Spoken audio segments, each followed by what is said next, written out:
Hey, hi guys. Good morning. Good evening. Hey, Shiva.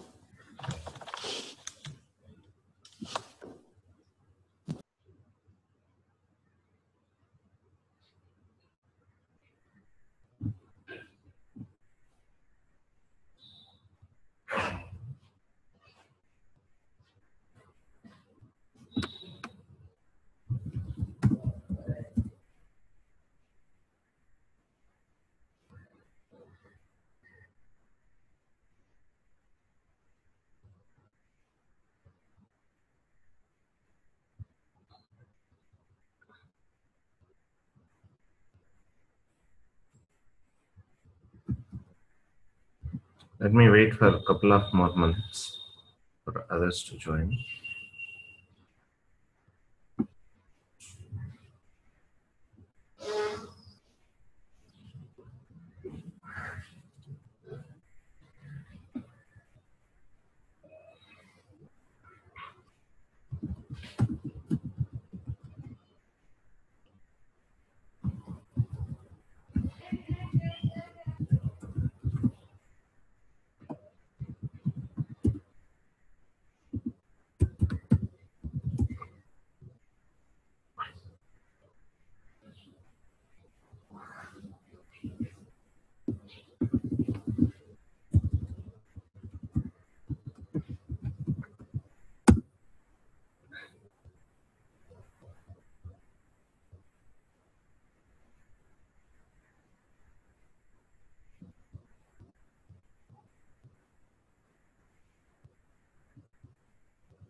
Okay, let me start sharing my screen.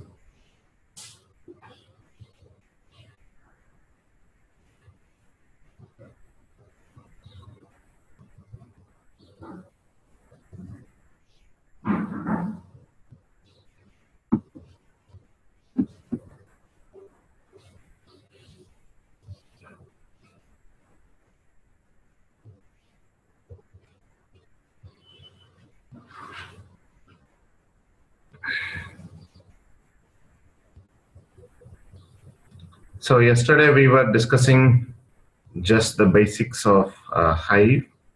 So just an overview, and we compared that with some of the other tools we know already. So we compared with RDBMS, we compared with PIC, we compared with HDFS, and we also listed the differences between Hive and HBase, and data warehouses and databases. So, and we saw the basic high-level architecture there.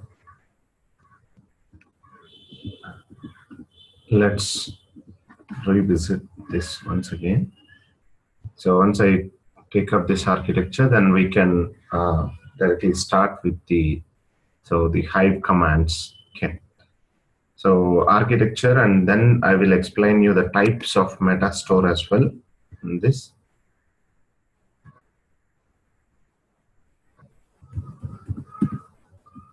Okay.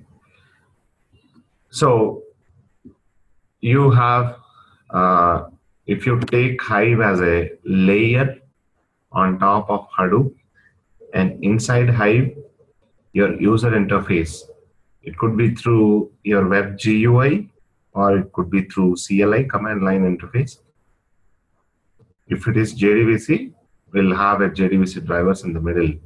But if you take this as simple CLI or GUI, the flow or the connections, the sequence of actions are displayed in this or highlighted in this slide. So if you are UI, so the very first action that happens from your end is execute the query. You submitted some select query, or a create table statement. So a new table creation statement happened, or select statement. Let's consider both the statements. So that statement, that query will be sent to the Hive driver. So Hive driver will send that to compiler. Inside that Hive driver itself, so here instead of showing that in the same box, we have separated that outlet. So within the driver itself, it sends that to compiler to validate against the syntax errors. And once the syntax is correct, let's say there is an employee table with the employee ID, name, and salary. Only 3 columns, name, ID, and salary. Okay. But in your select query, you specified select ID, name, salary, and age and department. You are requesting 2 more extra columns in your query. So your compiler will not be able to identify that as a syntax error. It just simply checks that after select keyword, whether you have specified some keywords or star to denote the column names. Then when will it validate whether those 2 columns are present in table or not? Those 2 extra columns, age and okay. When you have only employee of ID, name, salary. But in your select class, you're asking for name, ID, salary, and age and department.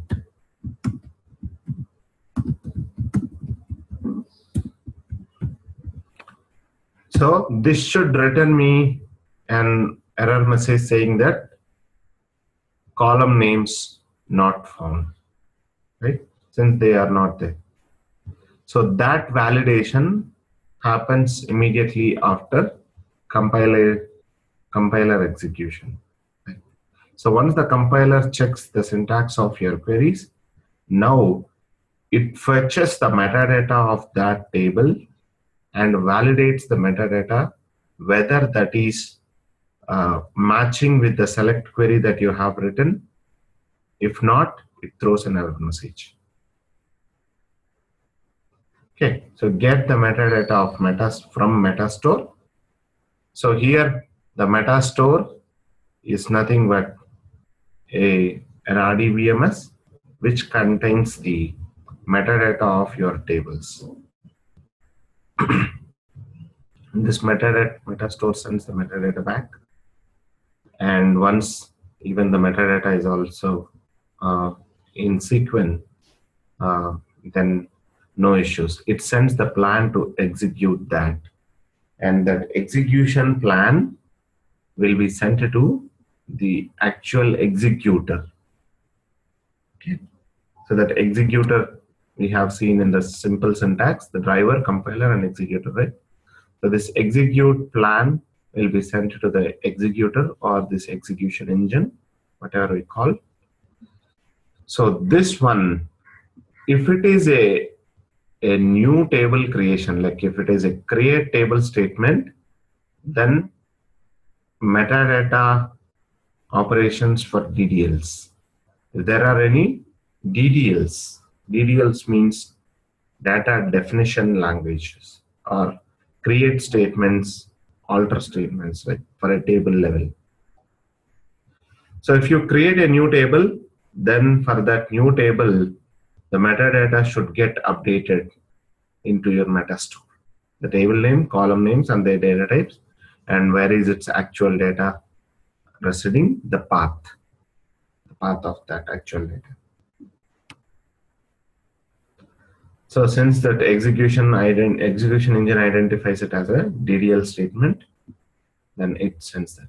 If it is a SQL query, any select query to fetch your records from your Hive table, then obviously, if it is having a MapReduce job, like all select queries will not be submitted as MapReduce jobs, but for now, you take it like, so almost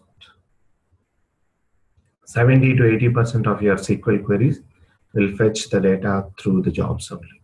Otherwise, they will directly have some kind of indexes in the metadata and they display the records in the same order. Okay. So either ways, you assume it here like, so in order to fetch the data from your HDFS files, this execution engine submits the job to the resource manager, and resource manager sends the instructions to node managers. Then it runs the maps and reviews tasks, and they will refer the actual blocks in that. Okay, so job done. So they internally refer to name node and data node to read and write the HDFS files and sends the results back to execution engine. And execution engine sends the results back to driver and from there to your user interface.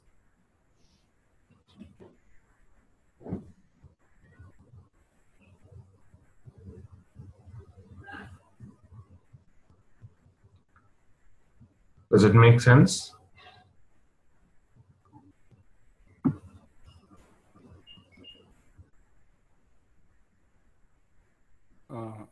Shiva? Yes, Ganesh. Can you just explain us at the map operator level? There is a serializer and deserializer things. Don't worry about this serializer. Assume take it only till it runs map tasks and reduce tasks. That's it. And it actually reads in the HDFS files or the blocks, whatever is needed. Okay. Okay. Don't worry about that for now.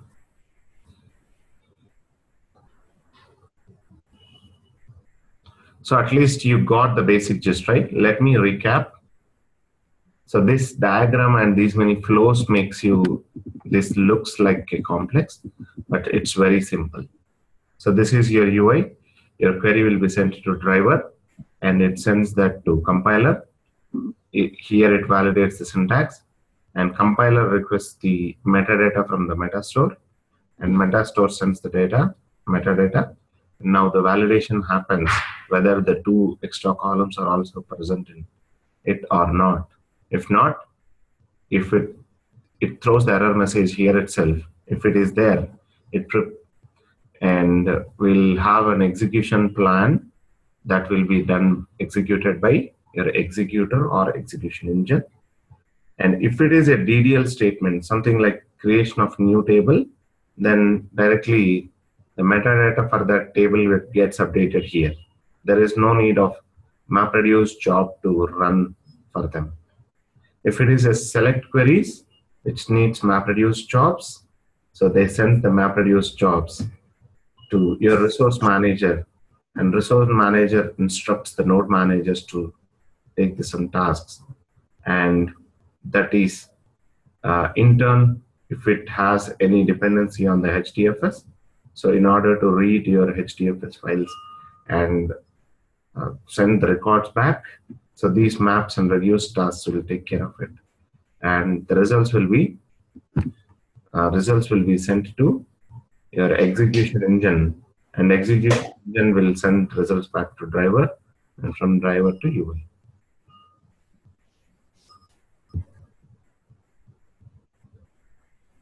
Okay.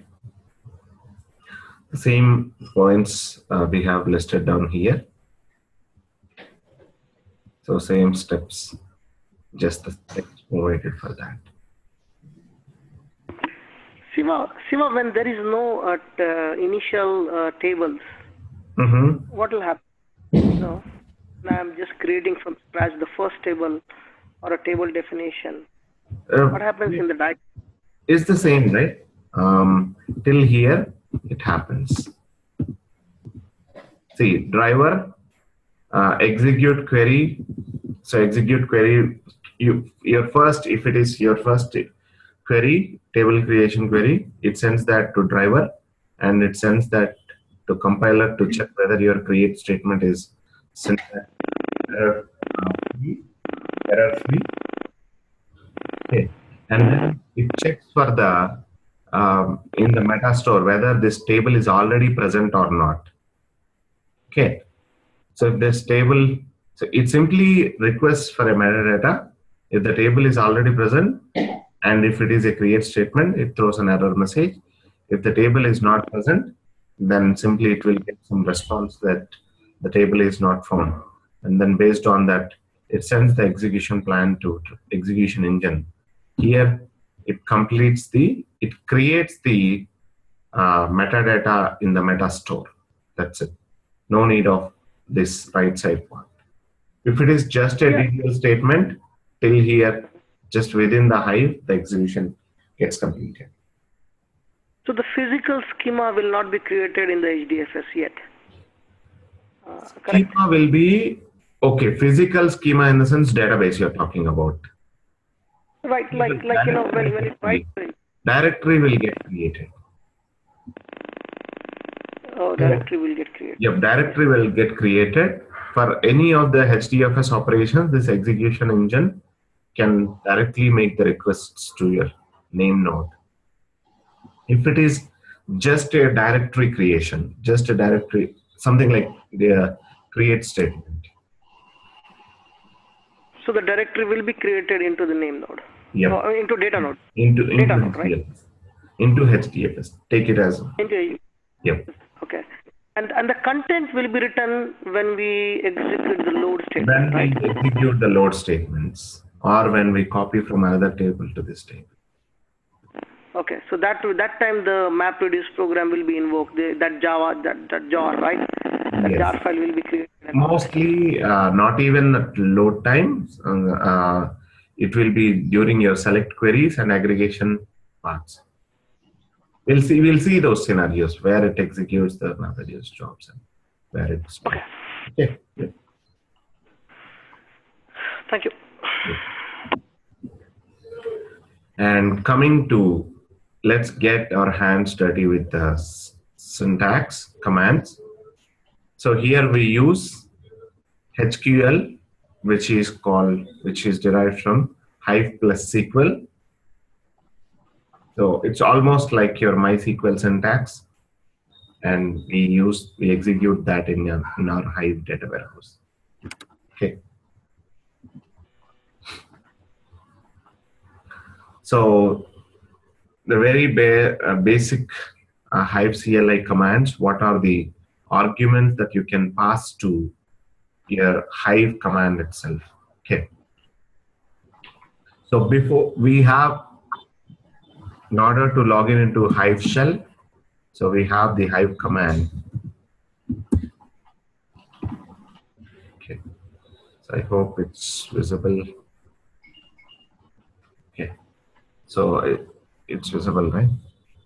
So in order to log in into Hive shell, similar to your pig, we have Hive command here. So it takes us to Hive session.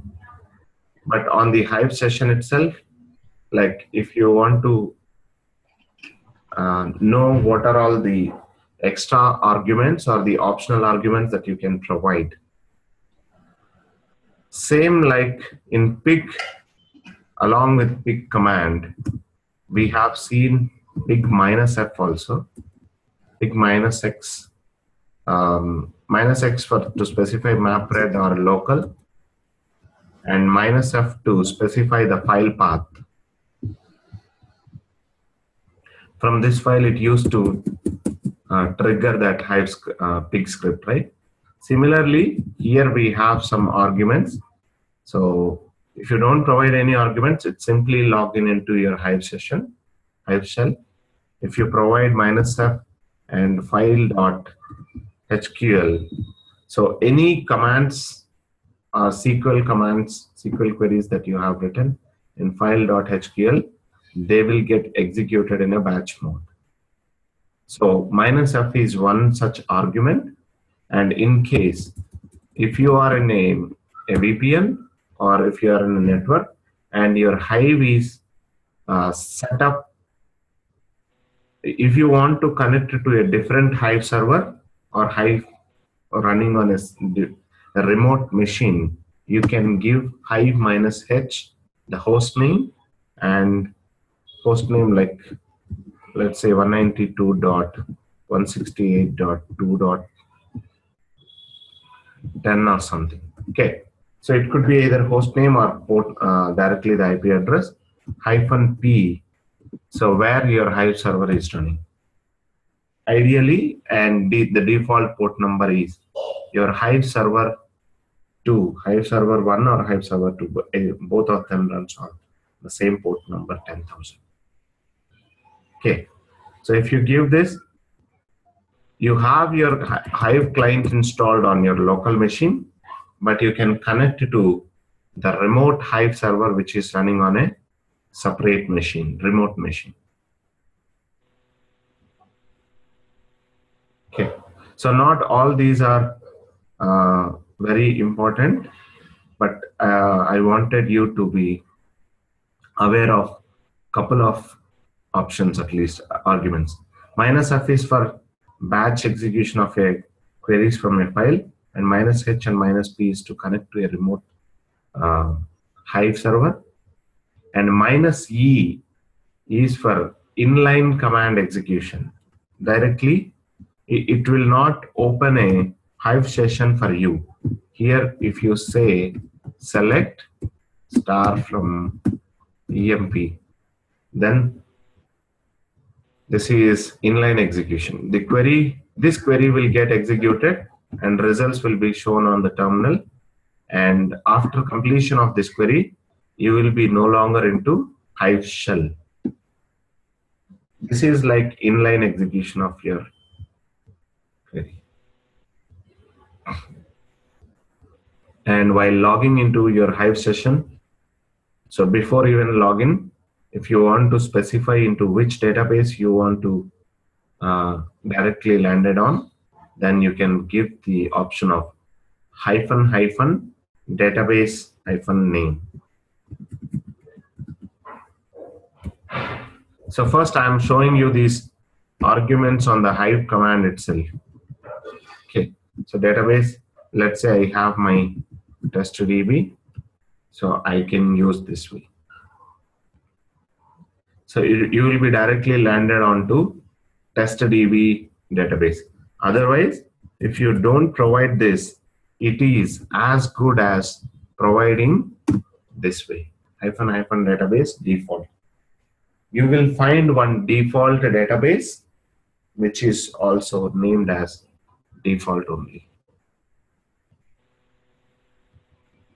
So bare minimum, that default database will be present in your Hive. So if you don't provide this option, obviously that is the value that it takes, --database default. Okay. And if you want to define any new variables for Hive session, so key equal to value like something, some department equal to some value, or some variable name equal to some value, either using --define or hive-conf or hive-var.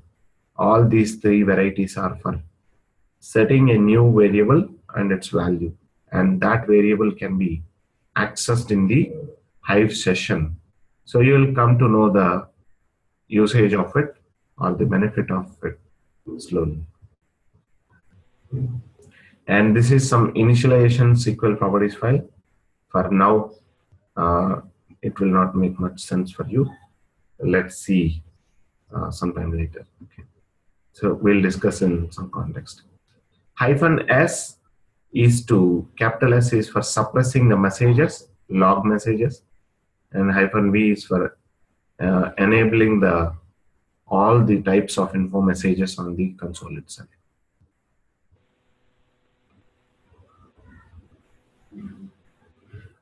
Okay, so these are some options or arguments that you can pass on to your Hive command. But I'm not interested in, for at least for now. So I will simply enter into my Hive session. Okay. And these commands, we can come back to this a bit of time. Okay. So these commands will come to this slide after discussing the few commands. Okay. This is once you logged into your Hive shell. Okay. So all these arguments before you log in into your Hive session. So you can try providing any of these arguments. And once you log in inside the Hive shell, so all these commands can be run. At least the bare minimum commands I can show, like quit or exit will come out of the Hive session. Okay. And set key equal to value, it is to set a property and its value. And this is for adding a file to your distributed cache. In MapReduce, we have seen how to add a file to distributed cache, but here in Hive, it's one single line of command. So add file and file path. If there are multiple files, then provide all the file paths. And if it is a jar that needs to get added to your Hive, something similar to your register jar in PIC, we have add jar in Hive. And to list all the files which are already present in distributed cache, you can use this, and delete any file from the distributed cache, you can use this command. And exclamation mark and followed by any command, then this command will be executed as a Linux shell script command. So in order to execute a Linux shell script command like exclamation space pwd or exclamation pwd, it prints the working directory. And you have observed that from pig shell, we were able to run both the Linux shell commands and as well as the HDFS commands. So there HDFS commands with fs and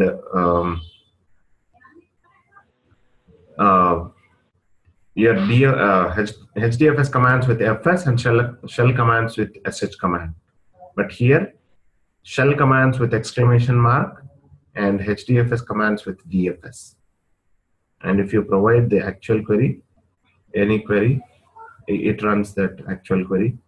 Or if you're already inside a Hive session and you have all your Hive commands written to a file, that file.hql, you can give that using this way: source file space that file.hql. Okay. So now here, so what is the difference between set key equal to value and hiveconf or hivevar command? Good question, Neetu. Very good question. If I thought someone should ask this. Set key equal to value, this is for setting the already existing configuration properties. Okay. So these property names should either present in your HDFS site.xml or HDFS default.xml, core site.xml, or yarn site.xml, mapred site.xml, or now since you are dealing with your Hive, even Hive site.xml file. So Hive site.xml or Hive default.xml file. So any of the properties, any property that is present in these default.xml or site.xml files, those configuration properties to override the default values, we use this set commands. That hivevar or hiveconf or -- define, this is just to define any other variable It need not be your configuration property.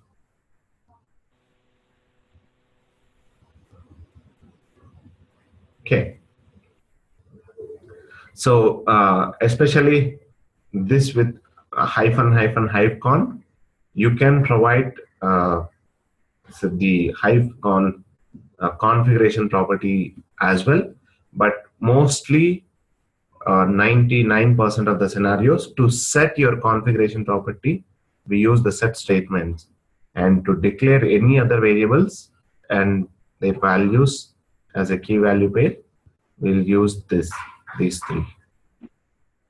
But Siva, we can use the config files also, right? Do we have to use these keys? Config files, yes, we can use that. That is where this -i option will be helpful. Initialization of Hive session from an SQL properties files. This is what you are talking about. Properties file is similar. Correct. Well, the properties file or the base, there would be the application-based config files, right? Application-based config files, obviously you can do that by adding those properties to your hivesite.xml file, or correct. Anyway, not in Hive default. You should add them to Hive site, but in real time, as a developer, you will not be having direct access to your Hive conf folders. Yeah, that makes sense. Yeah, that will be more on admin. Yeah. So you can alter your configuration properties, at least for now, if you want to see the location. etc hive.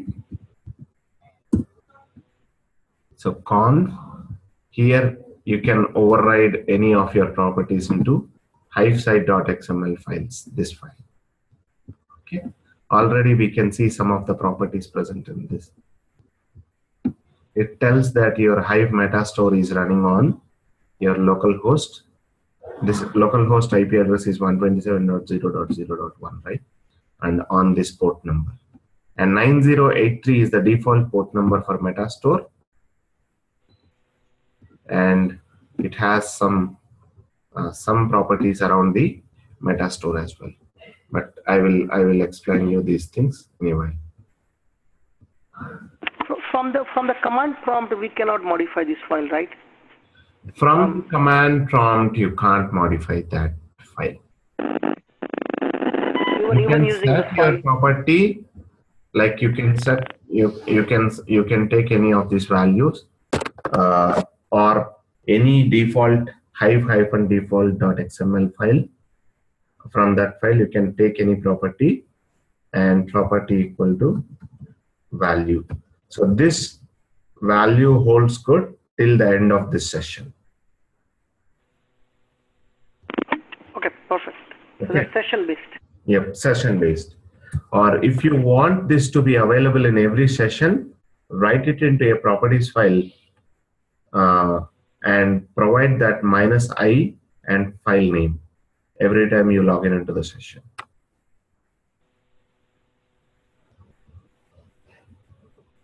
Okay, or you can specify that in hive.rc or something. Control H. So .hive.rc. You can add that here. This is another something similar to your .bash.rc file, right? So any commands that any properties that you provide in .bash.rc file will get loaded whenever you open the terminal. Similarly, if you add any of your properties or any load statements into your .hive.rc file, then so every time your Hive session loads in, this hive contrib.jar gets loaded into the session by default. Okay, that's pretty interesting. Okay. Yep. But this is only applicable to my local machine. I cannot do it for all the developers, right? That's going to be done in the config file, right? You will not be doing it for all the, even in the config. The thing is, you will have Hive installed only on your edge node. So at least Hive client part. So Metastore will be accessible from there, but your Hive client will be installed only on the Edge node, and every user will log in into Edge node to access that Hive session. Oh my gosh, okay. So It's not a distributed software. You don't need to install Hive on each and every data node. Right. Shiva? Yes, Satish. Yeah, where is this .hive rc file is added? Where is the start Hive RC? .hive rc. Like whenever the session starts, it gets loaded, right? Yep, it gets loaded. So are you adding it any properties file or? I'm not getting. In any commands that present in this, they gets executed initially before it opens that anything that you have here. So you can set your set properties here, right? Set your property equal to value in this. Shiva, my question was like, is this file being added in Hive site or .xml or anywhere? No, this is a separate independent file. This is called initialization, Hive initialization script. Same like your .bash rc file in your HDFS. If you see in your home directory, you will find the .bash rc file, right? Which is a hidden. Okay. You are aware of that, right? .bash. Yep. Similar to that, we have Hive RC. That's it.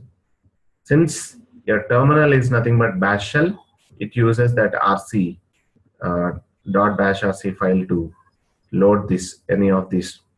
It executes all these commands before it opens the terminal for us. And on the same note, we have .hive rc. Any commands that are present in this .hive rc file, they get executed first before opening the Hive session for us. Okay.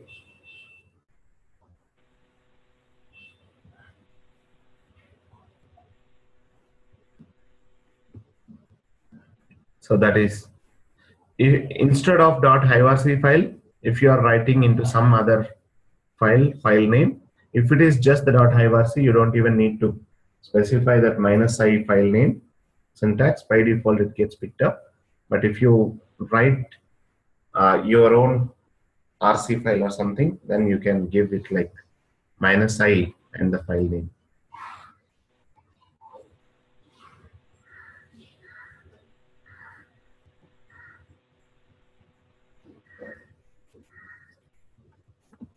Okay.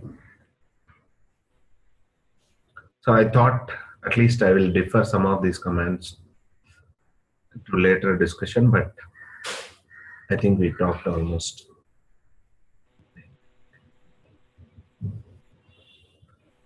Now, let's get started with the creation of the databases and tables.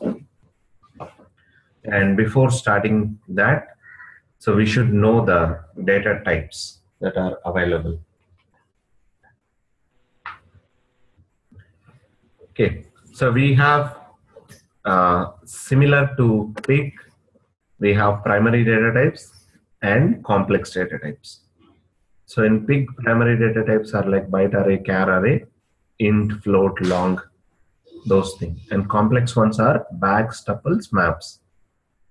Here, so we have this primary data types. So numeric types and string types and date time types, miscellaneous types. And we also have the complex data types. We'll see in the next slides. Okay. So coming to the numeric data types, similar to your Java or PIG. So we have int, big int, float, double, and even the decimal is also supported from last few sub-releases of Hive. Earlier it was not there, almost before Hive 0.11 or Hive 0.12 also. And small int, tiny int are also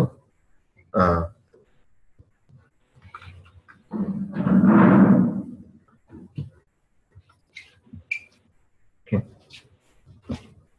And string in under primitive data types, string data types are like, earlier, the initial days we had only the string data type, and char and varchar got added recently, the later releases of your Hive.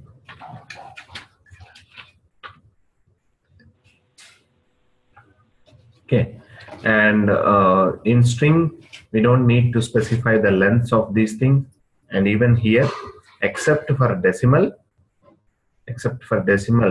we don't need to specify the length of any of these fields.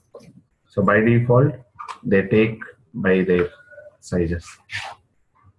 Okay, for decimal only, you'll specify how many integers and how many decimal positions. And string, varchar, and char. For char and varchar, you can specify the size, but string, you don't need to specify how much size of string you want.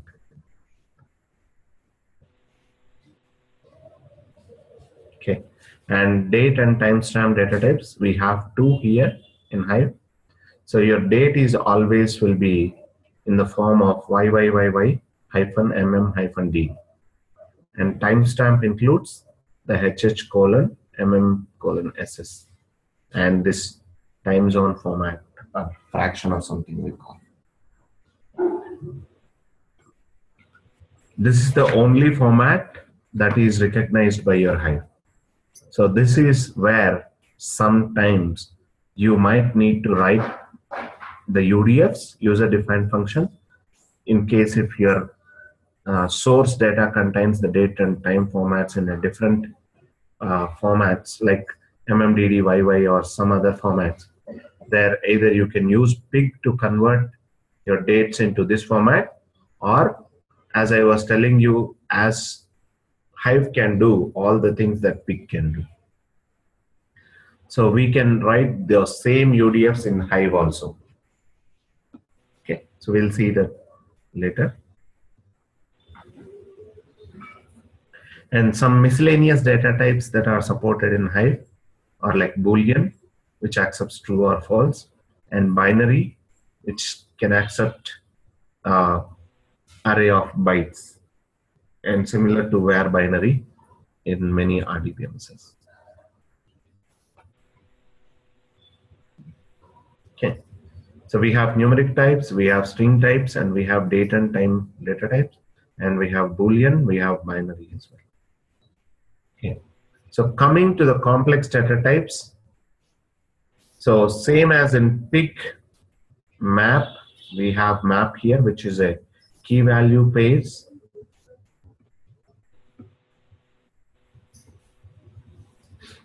Okay, so what is that? Was that var binary? Yep. You don't need to provide the size for that. That's a var binary. Okay, and you don't find much examples on using that. So it's less frequently used or something.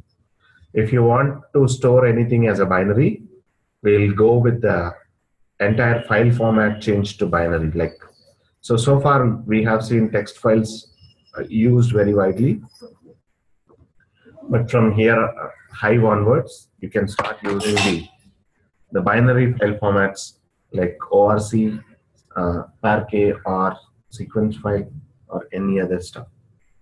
So because of that, we might not use that binary data type much in our queries or even in real time.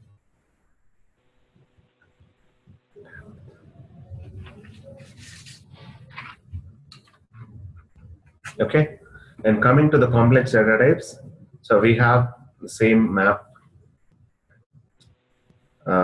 data type for key value pairs, and arrays to store the similar data type elements, sequence of similar type elements, and struct. This is similar to the C language struct. Different data type elements, collection of different data type elements. If it is similar type, it's an array. If it is different type, it's a struct. We'll see examples for all of this. Okay. And we have one more new data type that got introduced in around Hive 0.14, very recently into Hive. So that is union, similar to your union in C language.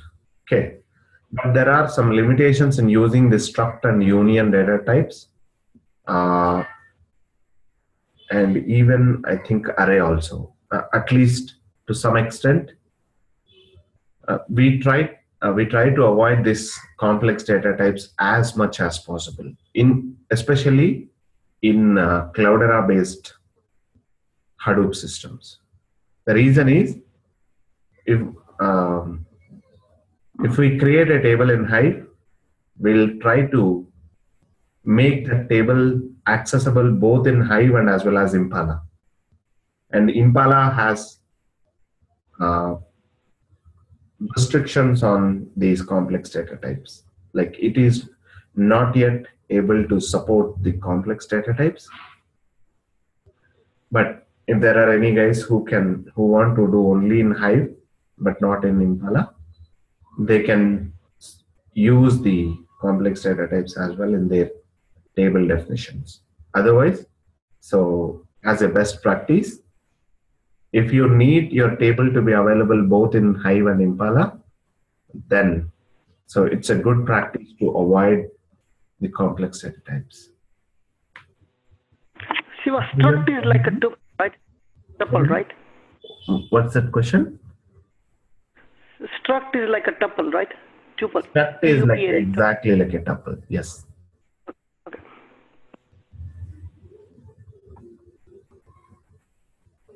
Okay, we'll see these examples anyway. I will show you these examples. Yeah, we will see at least one or two commands, one or two queries on that. Okay. So before even creating a table, now I should have a database available in Hive. Okay. So by default, we'll get the default database, but in case for every application in real time, you will have a dedicated, for every user, you will have a dedicated database created. If not, they recommend us to create some test database on your name for your practicing. And for application, if you're writing any application in any project, every project have its own database created. Okay. Now let's see the very simple commands. These are all very simple. Okay. So for create database, we have syntax like, so for creation of a database, we have create database command and just give the DB name. This is one variant. So this simply creates the database for you. Okay. So other variation for this, other flavor of create schema. In database terminologies, schema also refer to the same meaning like database. Create schema DB name also creates the same thing. Okay. And you can check for whether that database already present or not. If it is not present, then only you can ask your Hive to create that. So what I'm trying to say is, if you provide create database, if not exists, then what does Hive do is, it will check for this DB name. If it is present, it will simply keep silent. If it is not present, it creates the DB name.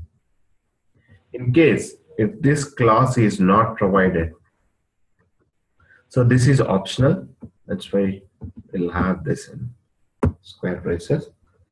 So if this class is not present and this DB name is already existing there, then it throws an error message. DB name, DB already exists.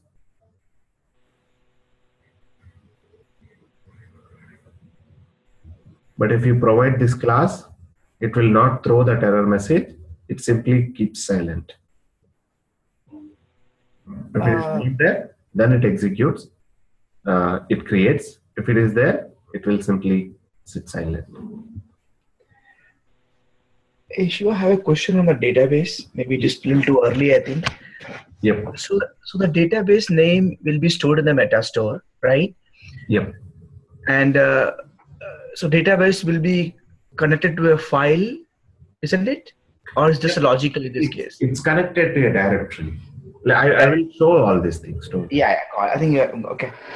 I'm going to show you all these things. Let me explain the syntax first, and then I will create the database, and then I will show where it will be present, and all those stuff around that. Okay. Okay. Thanks. Yeah. So with this, if not exists, you can suppress the messages, error messages if the database already existing. You can optionally provide a comments on your database. Comment. So this is so-and-so application database. So if you are writing a project ABC, so this database is created for project ABC, comma, don't touch any other developers, don't delete any of the tables, something like any description if you want to provide for that database, you can provide that in the comments. And you can optionally provide some DB properties also to there, like who is the owner and who created it and what is the creation date and time. That way you can specify your property name and values. Owner equal to Shiva and date equal to today and the project equal to this and client equal to this and scope equal to this. You can put all those properties as key value base. So Hive is giving this error message. So unable to, you did something similar to me in your VM Aquila. You might have stopped during our peak sessions. In my machine, I stopped all other services except Yarn, MapReduce, Yarn daemons, and HDFS daemons. Except Yarn and HDFS daemons, I killed all other services. Actually, Thrift server is running. Thrift server. What all the daemons you want me to run? Like when I start Hive. I will show you. Okay. Okay, no problem. Thank you. Okay. But is it okay if I mean, I think I was in something somewhere middle. So no problem. Carry on. Yeah, that's why. I mean, I forget what I use. I mean, I was telling it like. Okay. Sorry. I was just typing Hive, but I got this error and was no like, problem. what happened? I will explain that. Okay. So let me complete this. Okay. So here the mandatory keywords are like create and either database or schema and the DB name. So this is the bare minimum command that you need to. So this is the bare minimum command that you should need to submit to create a database. And all others are optional. Anything that is provided in the square braces is optional. This suppresses the error message if the database is already present. And this is to provide additional documentation or comments to this database. And these are like setting your properties like who created it, who is the owner and who is the author, who modified it, some property names and values. And even in real time, this will not make much sense apart from providing the documentation value. Okay, so these are some owner equal to so-and-so or writer equals to so-and-so, date modified, date created. So that way you can provide your documentation related stuff. And this one, location HDFS path. So you might use it sometimes in real time. So this location class as well. So So location space HDFS path. So this is the HDFS directory which acts as a database or a placeholder for your database. And any table you create inside this database name, will have a subdirectory under this HDFS path. Okay, so let's see that. And again, location HDFS path is optional. If you don't provide, it will get created in some default location, which is /user/hive/warehouse. Okay, so far we have seen /user/Cloudera because you are logging into Cloudera user. But any commands that you execute through Hive, they will be run through that. They refer the default HDFS path as /user/hive inside that warehouse directory. Since it's a data warehouse, they created a default directory also inside that warehouse. /user/hive/warehouse. Under that, a directory name with the DB name, you have it here. Okay. So now, what create schema does, Ramesh? You are from database background only, Ramesh, right?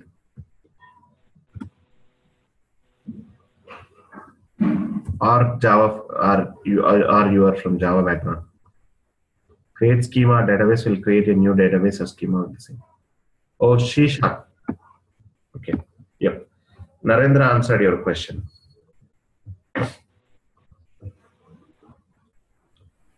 So this is R, like, okay, database R schema. You can use either of them to create a DB.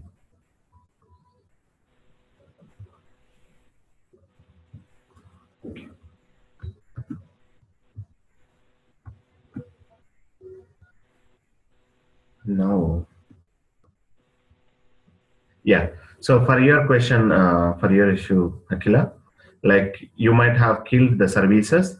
So the two services that you should run are like, so here they are like run jars, but what two services or the commands I will give you directly. Okay. Sudo service, you need to run Hive Metastore. Okay, let me try. So that is the error message. It is showing you here, like in your chat box. For others' reference, let me take that from the chat box.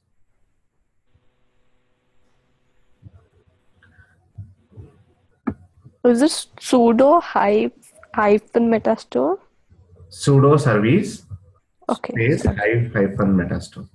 So it's saying that unable to instantiate the session Hive Metastore client. So that means Metastore might not be running. Okay. So this is the command: sudo service Hive space Metastore start and Hive-server 2. So start both of them. So from now onwards, we need these two extra services also available for our practicing. If anyone else also did the same like me, killing those other services, so at least for Hive practicing, you need all these things to be available. Is that server 2? What is that exactly? Hive server 2. Okay. We'll talk about this later. Okay.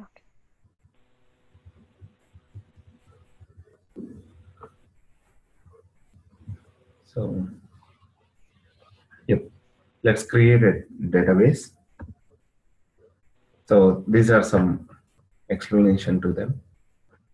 So as I was telling, location is also optional, but if you don't provide the location class, by default it points to /user/hive/warehouse. And if this is your DB name, database underscore name, and with that database underscore name .db directory will be created.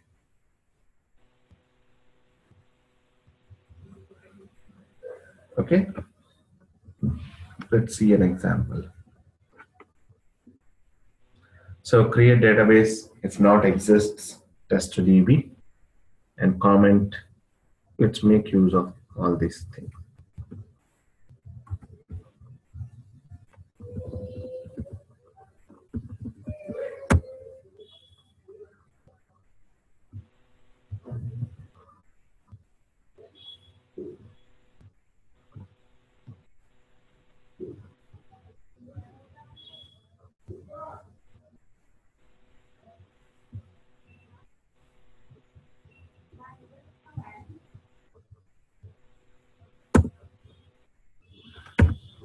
Okay, now create database test DB,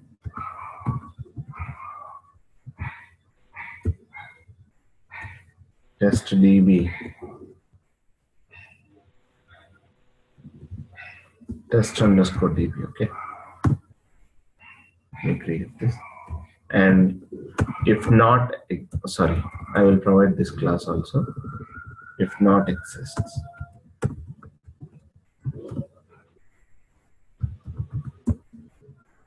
Hive test DB, and comment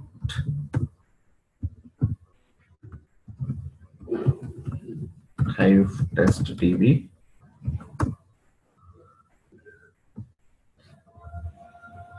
and with DB properties. The DB properties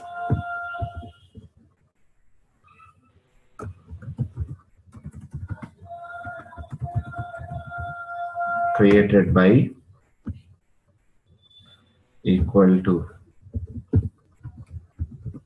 Shiva and created on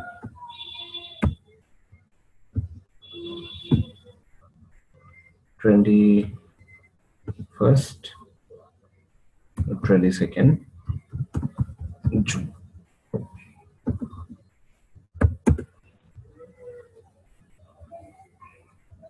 Now, if I want to see the list of databases, or if you want to verify whether the DB got created or not, or to see the complete list of databases, we have show databases command. It lists down all the databases. See, Hive test DB is the one.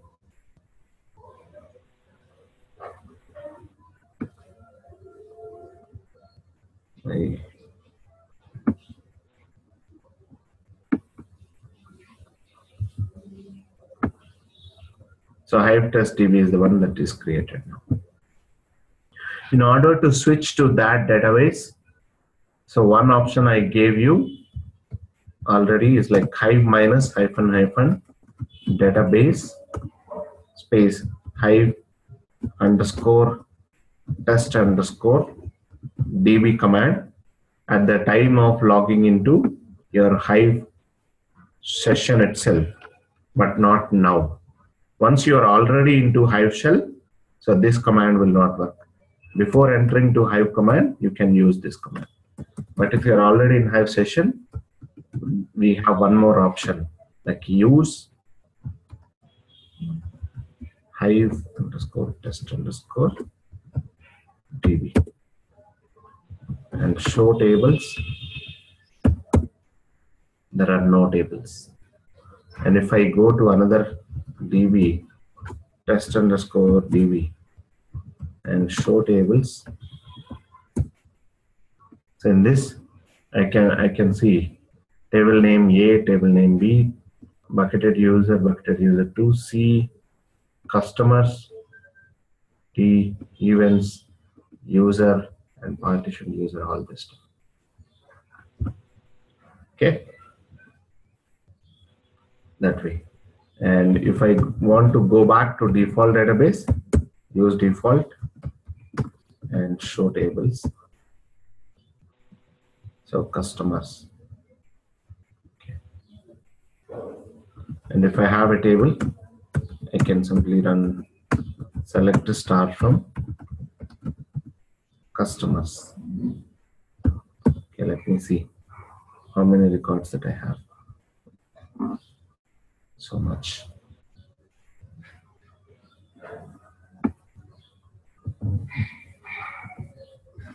Okay.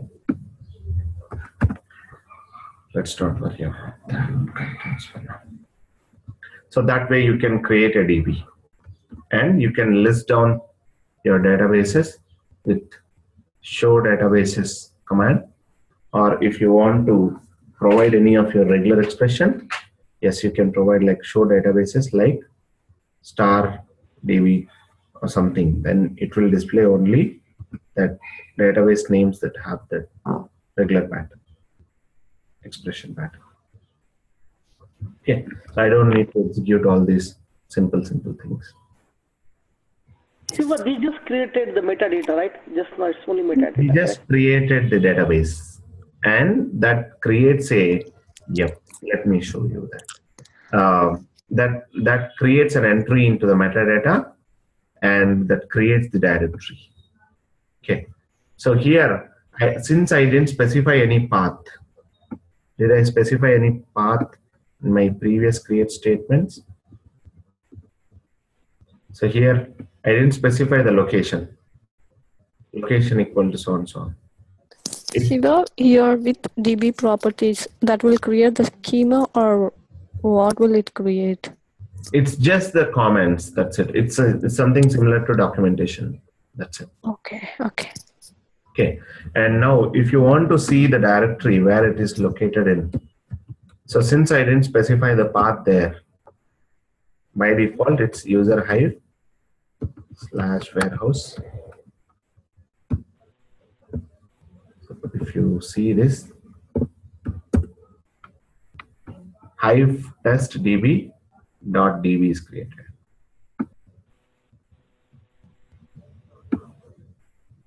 Okay. And this test underscore db is another database. But here customers and here, so these are part of your Hive warehouse. Till here it's a default DB. For a default DB, you don't find any .db folders.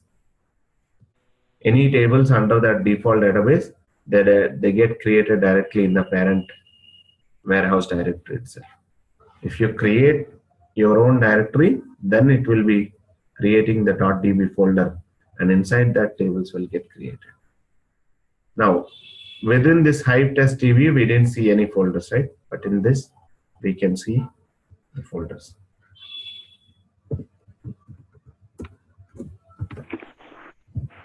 Test DB dot.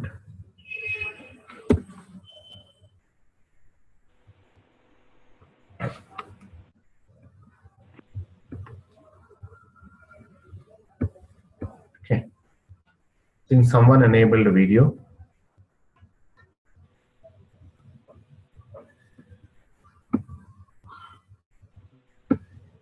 It's Vasu. Stop video.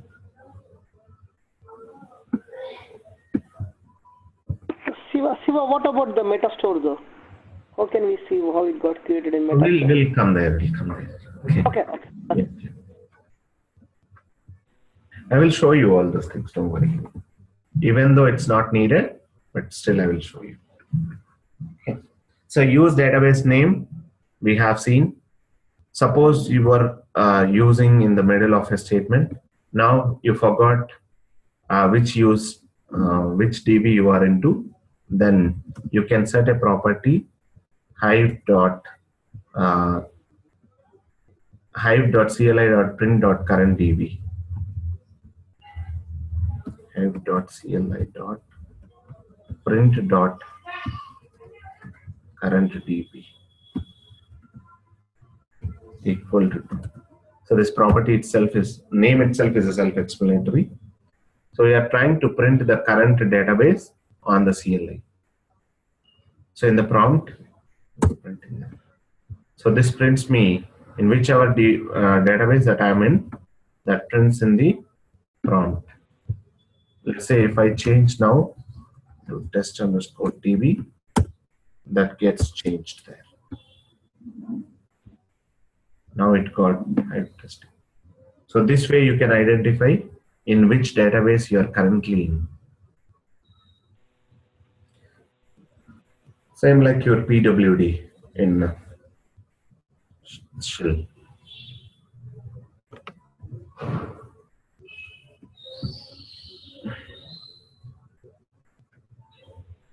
Okay. Now, so if you want to, there is some database. If you want to see the properties of it or the basic things, you can describe the database.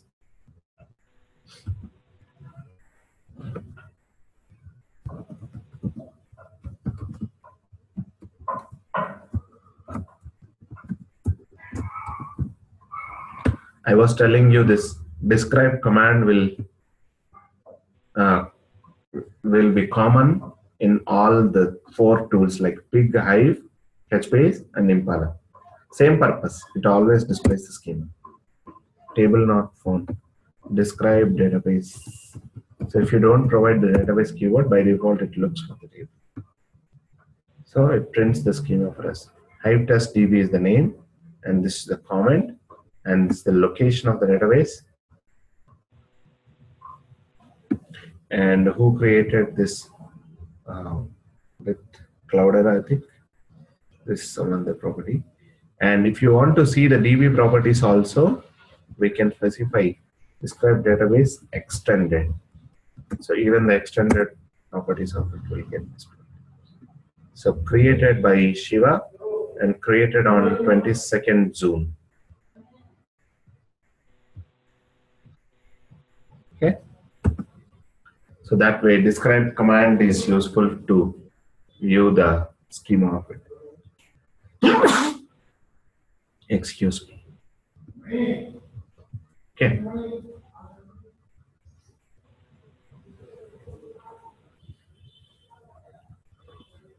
Now, yeah, if you want to change your database, alter database is available.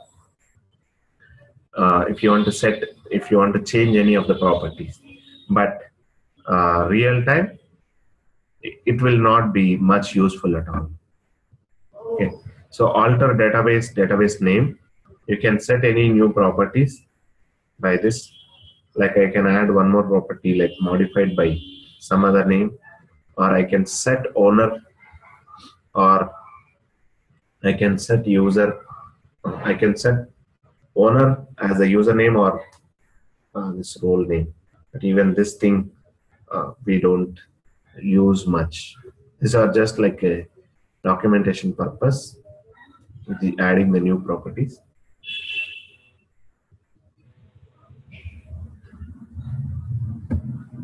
Okay. And drop. If you want to delete the database, drop database command is available. Drop database or schema if exists the database name. And here optionally we can provide 2 parameters, either restrict or cascade. So by default it's a restrict, meaning if your database is not empty, if it is having some tables, then your Hive will not allow you to delete that database. It restricts that deletion. If you provide the cascade option, first, if you invoke a drop database command, it drops the tables first and then drops the database.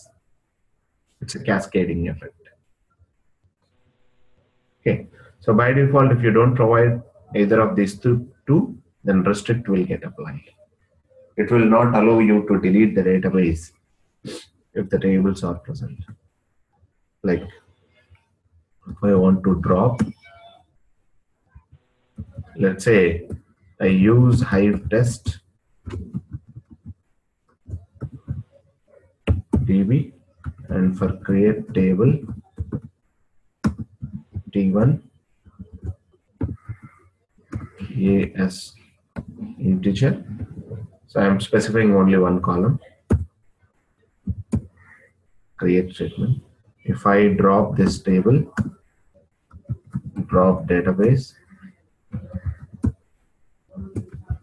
underscore test underscore db. Okay.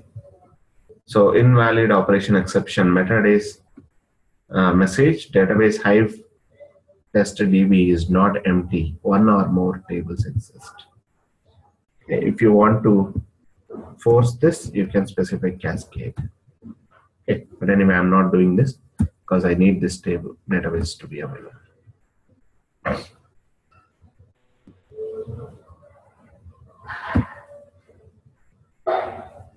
Okay, now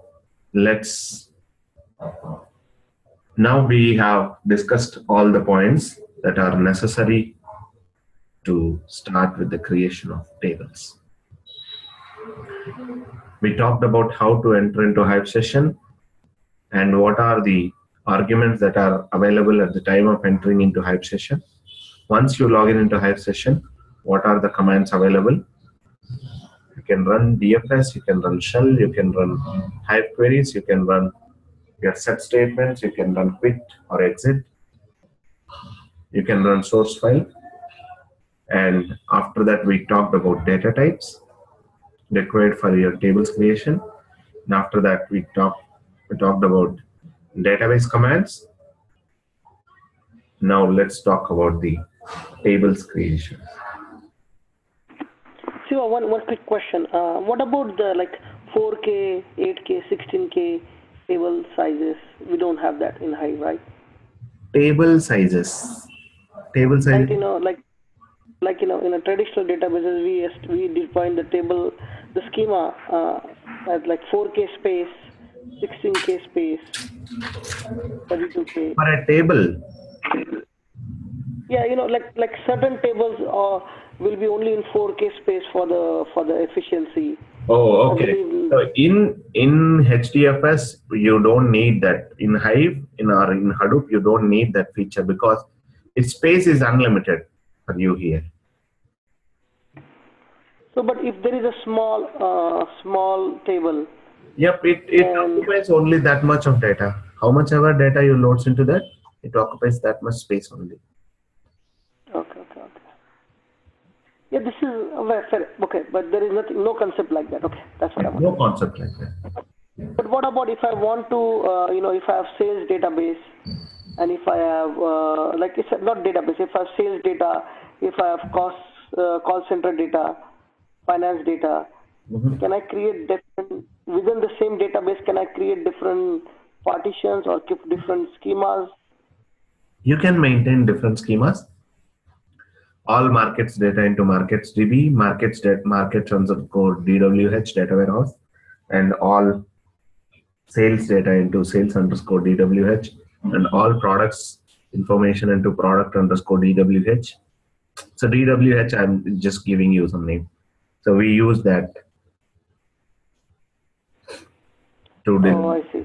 Yeah. But will it be the same .db file or it will be different .db file only? It's a .db file only. If it is as long as it's a database, you're creating it as a database, create database. Okay, let me show you this. Create database, product underscore. This is one of the real-time database that name that we use. Product DWH. It creates another directory. You can check that. DFS minus ls / user / hive / warehouse / product underscore DWH. Sorry, it's not. It should be .db, right? Right. It's a .db. What my question was, Shiva, was about organization within .db file. If I want to maintain different tables.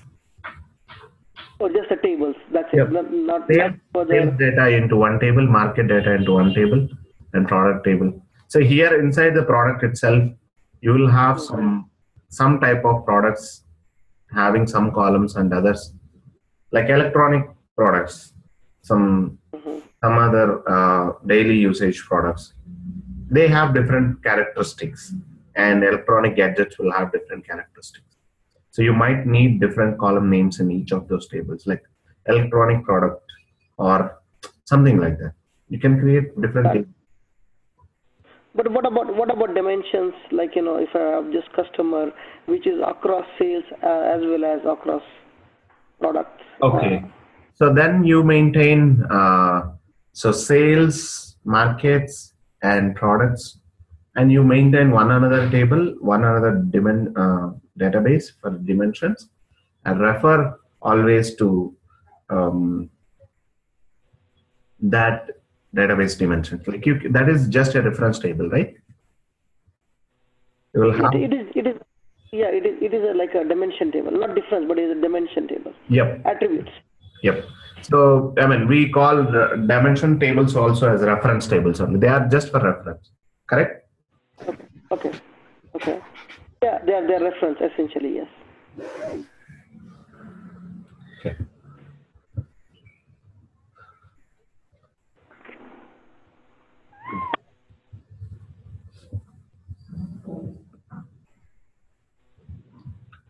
So yeah, now so if we talk about only the primary data types being used in our tables creation, so we don't need to worry much about the delimiters inside your data. But if we have complex data types, arrays and maps and structs, so if you provide an array of data, so within that array, your element should be separated by some delimiter, right? Otherwise, we can't, at the time of reading, Hive can't identify the separation between the fields. And similarly, there should be some delimiter between your keys and values in a map. And there should be some separation between column to column. Okay. So here, the default delimiters identified by Hive. So if you have a \n in your input file, then it reads that the next line is a new record. And within that same line, field to field delimiter is \001 or control A. We call it as control A, control plus A, who's that ASCII code or something that we call, right? So that is \001. So this is a delimiter between column to column. And if we have elements in an array or a struct, then those elements will be separated by control B or \002. Okay. And if we have a elements in a map, key value pairs, and key value pairs will be separated by control C or \003. This is the default delimiters between your key and values or elements in arrays or field delimiters in Hive. Okay. So where we specify them, we'll see them. If we want to change, we want to provide our own delimiters, so how to give them. Okay. So I have a typical example table. It's a user table. So create table, table name, statement, and column names, like so name, which is of string type, ID, which is of big int, is FTE full-time employee, Boolean. I tried to cover all the data types in this user table creation. That's why you see columns like this. Okay. So is full-time employee, is FTE, Boolean, and role. What is the role? I can use string also here, but to showcase all the data types, I specified varchar of 64 and salary decimal of 8,2, total 8, and out of that 2 are decimals. and phone numbers. So one user can have multiple mobile numbers, right? So that's why we gave it like array of integer, and deductions of that user can have multiple deductions. It's a professional tax, it's some regular tax, or it's some PF, or there can be multiple deductions can happen from his salary. So all those deductions, you can provide them as PF, professional tax as PT as some value, and actual tax as another value, and PF as another value. So here you can store that the deduction type as a key and its float value, how much amount you are deducting, that as a value. So that's why it can be a number of deductions that can happen. So if I want to make it as a static columns, so many columns might not have values for all the users. So that's why I declared it as a map, so that I can specify any number of key value points inside this. Now,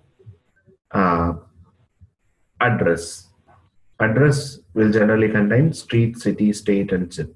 And if I want to take all this as one entity, address as struct, street as string, inside that struct, street as string, and city as string, state as string, and zip as int. And others, union type, float boolean string. Yeah, this one is introduced very recently in Hive 0.14 onwards. For now, let's see just a simple example.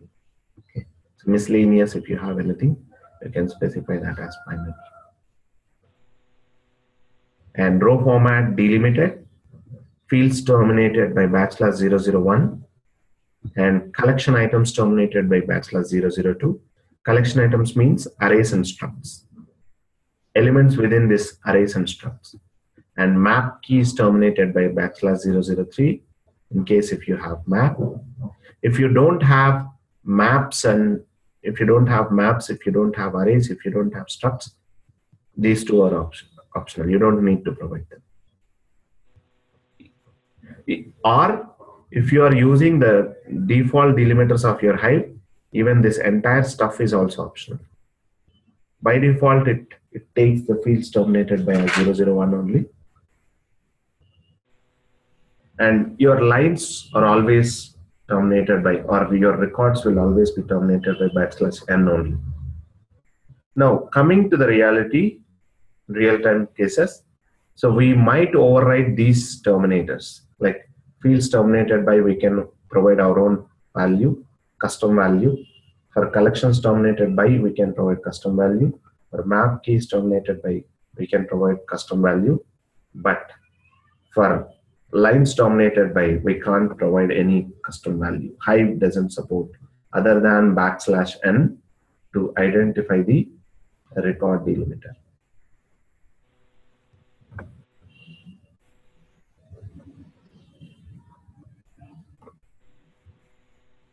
Okay, so let's create the table. I should have some table there. I see some data here. So we talked about database commands and we executed those commands. Now we are talking about create statements commands, and let's execute those commands.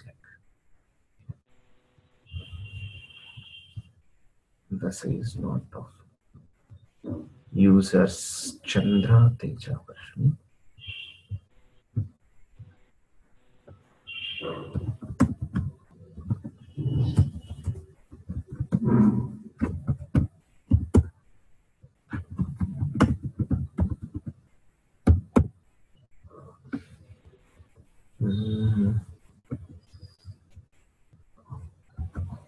Okay, so to describe your tables, we can see this one also. Describe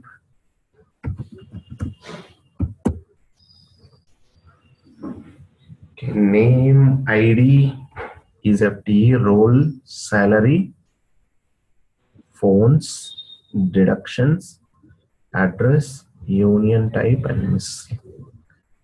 Right? Let's see. have a name, ID, is full-time, true or false. It's a role, and followed by salary, some decimal number, and followed by your array phone numbers. This is one phone number, colon, another phone number. So here my collection items, the field delimiter is comma, one field to another field, and within a column, within a phones column, the elements are, if it is an array, elements are separated by colon, and keys and values are separated by hash, PF1000 or some other key value page. And Jubilee Hills, the next address is Jubilee Hills, Hyderabad, Telangana. Number, I gave this union type 2 as Chandra, record 1 as true, and this as string value. This binary is not possible for us to provide the binary value. Let's see. So I have this table, and if you find, okay, so if you find a table already created, so to check the schema of that, we can use describe space table name. So this is one way. Or if you want the extended, all other extended description. Okay, so describe extended user. You can see this. Along with the column names and the data types, it also displays like table name, in which DB it is present, who is the owner, and all this information. But here, this is less readable form. Okay, so we have one more option, which is instead of extended, show the extended description in a formatted style. Describe formatted. The same information, whatever is showing there, the same gets displayed here as well. So after describe formatted user, it shows that column name, data type. If you have any comments for one of them. Now shows the which database, who is the owner, and create time, and location of the table, whether it's what is the table type, managed or external or all those things. We have different types of tables. We'll anyway discuss them slowly. Okay, and some of the table parameters. And by default, what is the file format this is having? So we can identify that if we have lazy simple SRD or text input format and text output format, this file is created on a text-based format. And few others information like storage description parameters. So your field delimiter, whatever that we have specified, fields to fields delimiter is comma, and line delimiter is \n, and collection delimiter is colon, and map key delimiter is hash. So this is what I have in this. Fine. Users.txt file. Let me give this file to you. It's not that easy to create that file on the fly. You will definitely do a mistake. So let me give this. This example covers all the data types. That's why I created table in such fashion.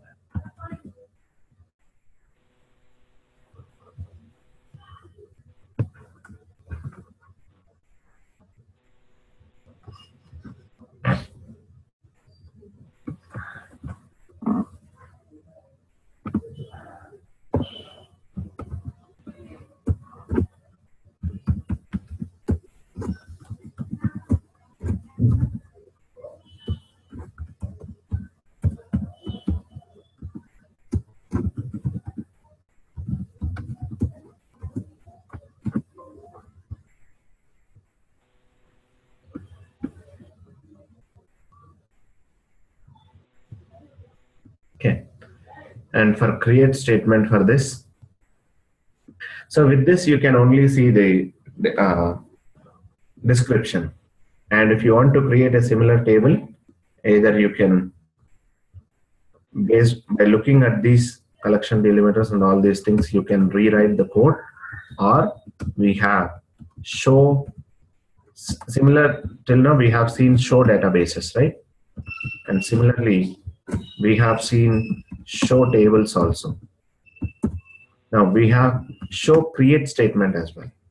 Show create table user.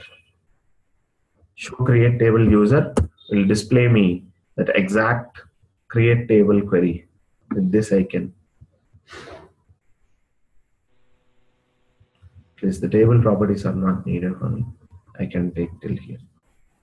If it is a default path, it's not default one.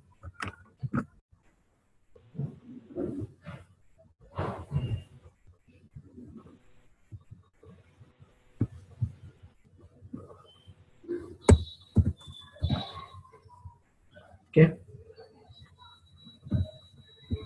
Even this one you can specify as stored as text file, or even if you remove, that will be same as good as that only. I will remove it for now instead of so. So here, you know, this table name, and so create table user, name, string, and ID is full-time employee, role, salary, phones, deductions, address, others, miscellaneous. Row format delimited, fields terminated by comma, and collection items terminated by colon, and map keys terminated by hash, and lines terminated by backslash. Okay, so this is for your reference. I'm copying it here.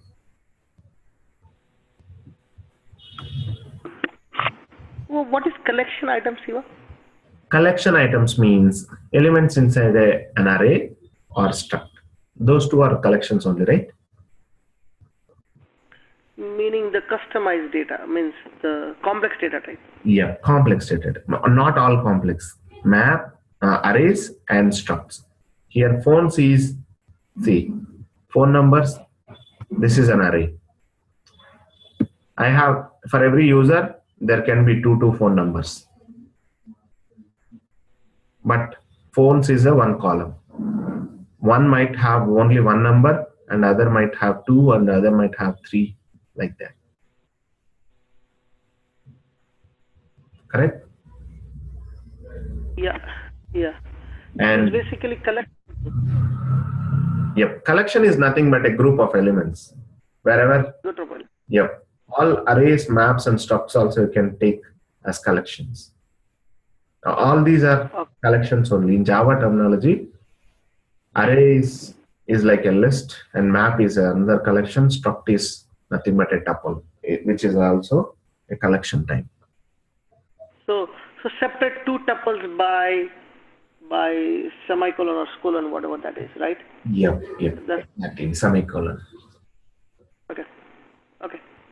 Yeah.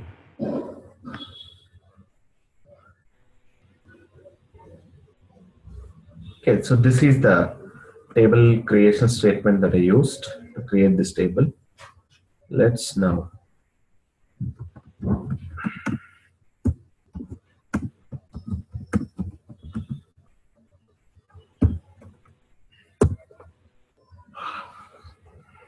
except the last column, or else let me show you from the beginning how I loaded all that stuff. Oh God, I closed the head session itself.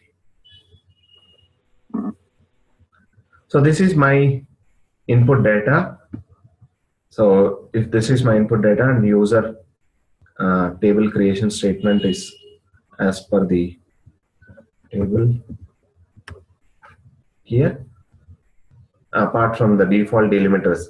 Default delimiters, we typing in the text file is, if we type those default delimiters in our regular text file, they don't accept that.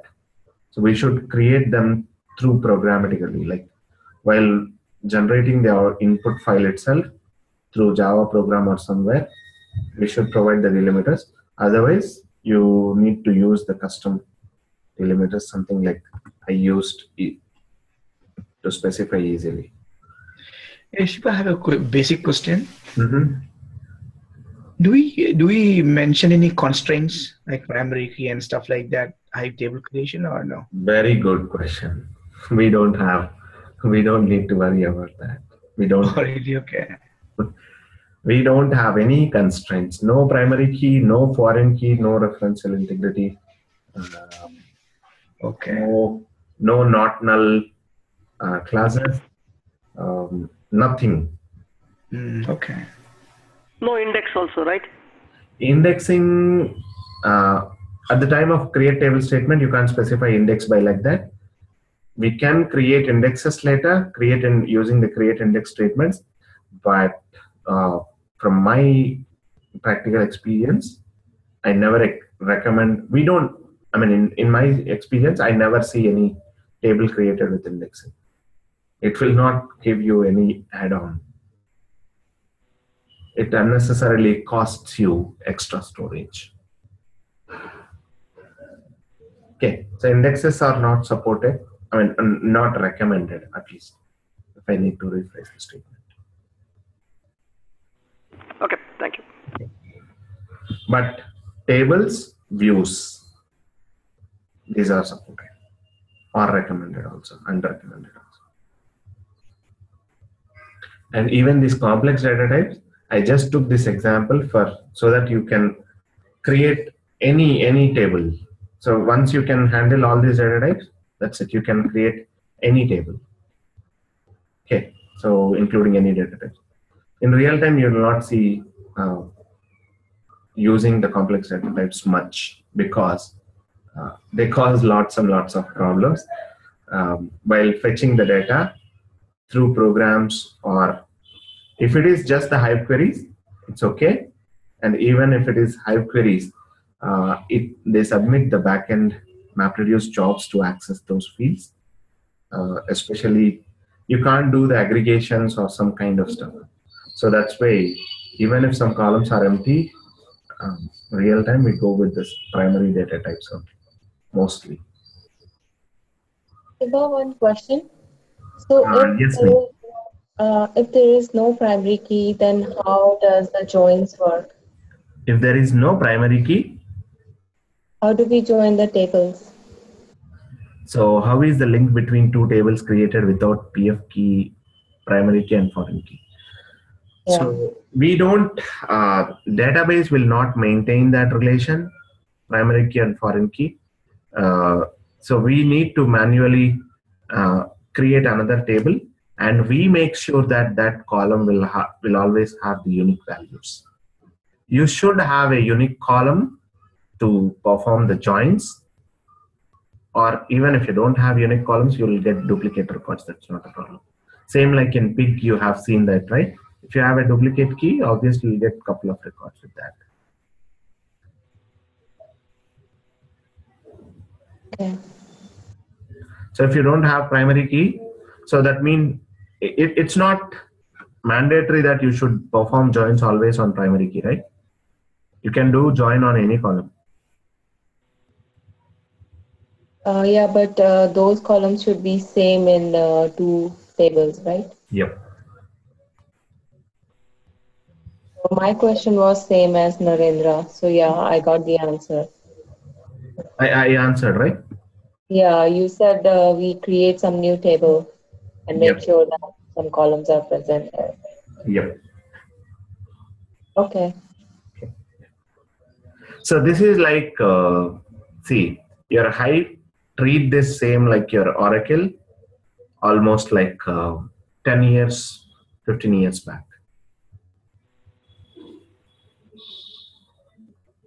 Shiva, I was just talking to FYI. I was talking to somebody in the Facebook. Mm-hmm. They are saying that Hive they use is much ahead of what we have, and they are pretty much closer to Oracle these days. Just FYI. Yeah, I mean these are like community lovers, Hive community lovers. Yeah, exactly. Yeah. Okay. So I can say, in my opinion, this is like almost, this is in a stage where 10 years back Oracle was there in terms of features, supporting the features. Okay. So you don't find all the, for example, just auto increment feature itself is not there. Bare minimum feature you need in real time if you want to maintain some sequence numbers. Let's say you are talking about some product IDs. Every time you get a new product, you need to generate the new product ID. So if it is an Oracle table, if I enable auto increment on that column, every time it keeps on incrementing that product ID, right?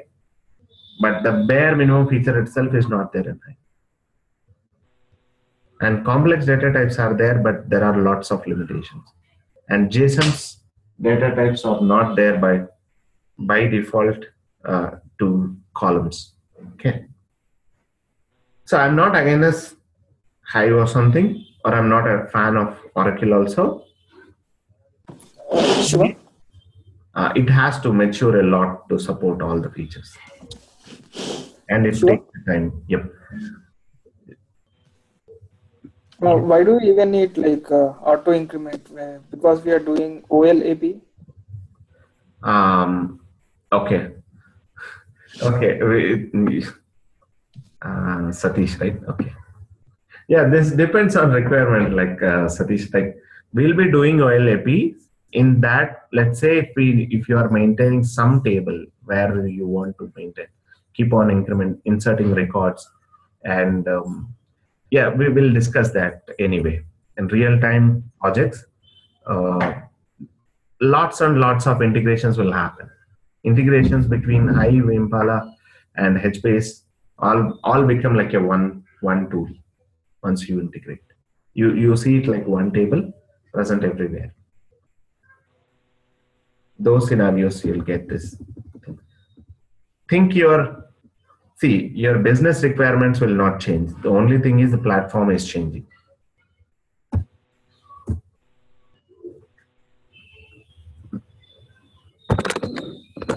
Okay.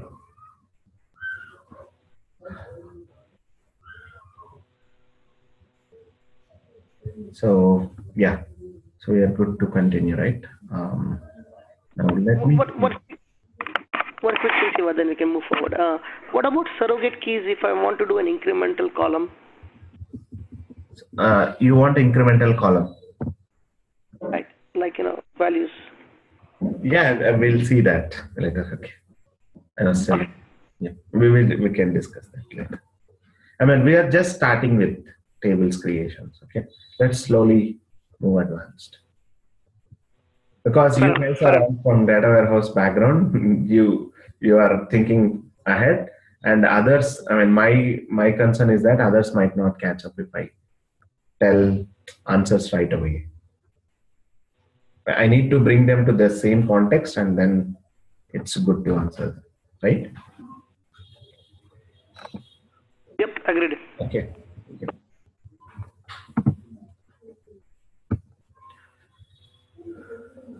Now let me Hive test_db.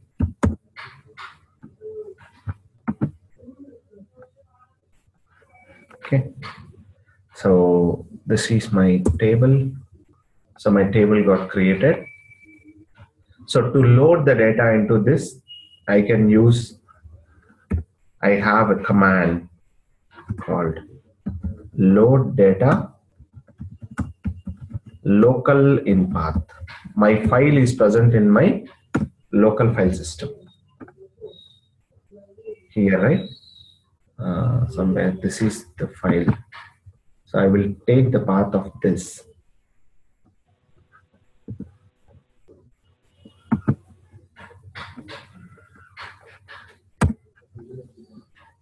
Okay. Load data local in path file into table name. I think table is not mandatory. Into, let me see if it has or not. Load data local in path into user. It's asking for table.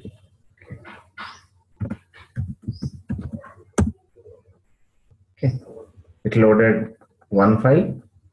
Total size is this. Now let's query this.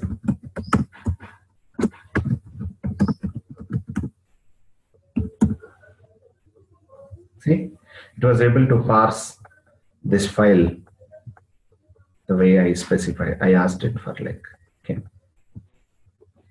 So it printed the names and it printed the IDs next, and it printed whether it's a full-time or part-time, true or false. If you want to see the schema also, set hive dot CLI dot print dot header equal to true, I think this is the property. Yep, that prints the header as well. User dot name Chandra, user dot ID 100, user dot is FTE true, user dot role tech lead, and user dot salary. So 25,000. Even though in my file I have 25,000 dot 00, it displayed me just the integral value. If I would have had 25,000 dot 50, then it would have shown the complete value. Okay, so phone numbers. So it's an array of 2 numbers.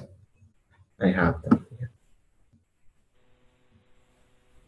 And user deductions, which is a map.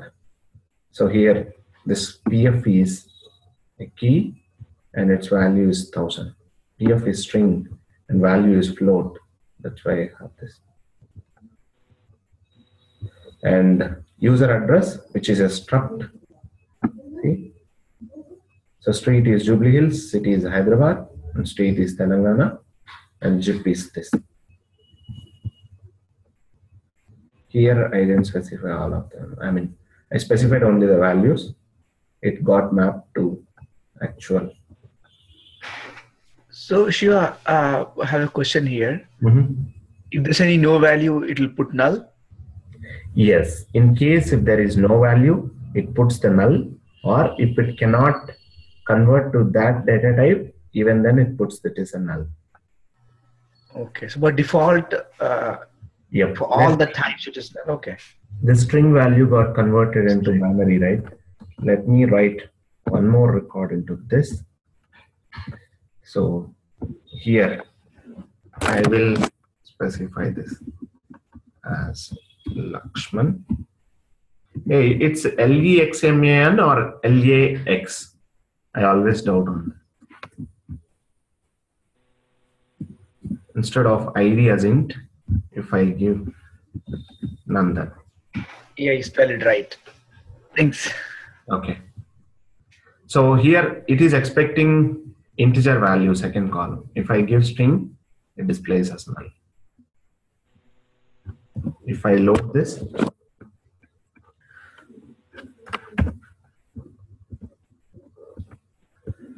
load data local in path. Now overwrite, I can specify. So the entire, I can't add one single record. So I need to reload that entire data, overwriting the existing one.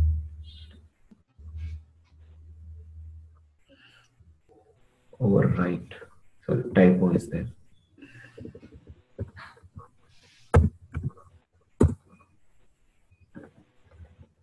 Okay.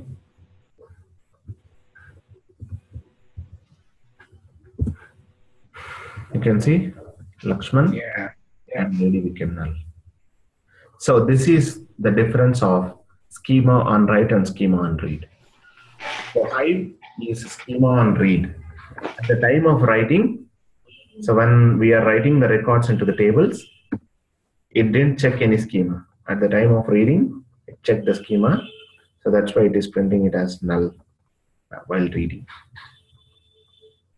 And since it doesn't check the schema on write time, so loading of your tables, it could be 1 million record file, or it could be 1 billion record file. Loading of data into your Hive table, it's just a matter of seconds, fraction of second. Writing is fast, or loading, it's just a link. Okay. Anyway, if the data is already present in HDFS. But if the data is incorrect, it'll still load it though, right? It's still loaded. Yeah. The read times will be faster. And write times will be faster, and read times will be slower. If it is data is incorrect, it throws you that it is null. It shows you as null. Yeah. Got it. Thanks. Okay.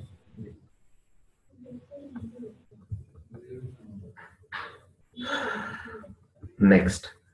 So I was talking about one another data type, which is very recently introduced. I was telling, right?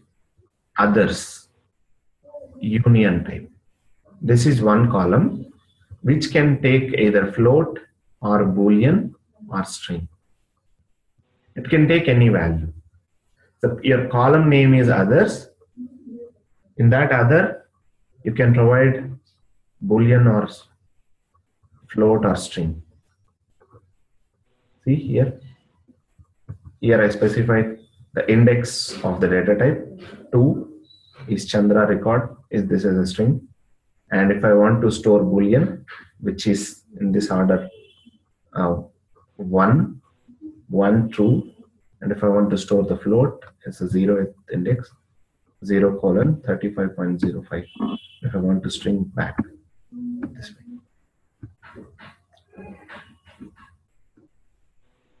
So how is struct and union all data type different? So struct is collection of different type elements.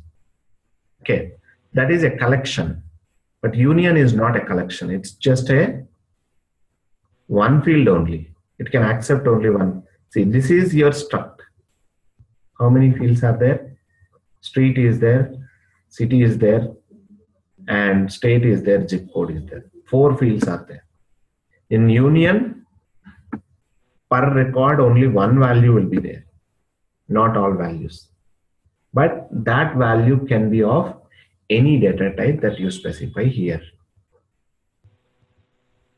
You got my point? Union is like either or.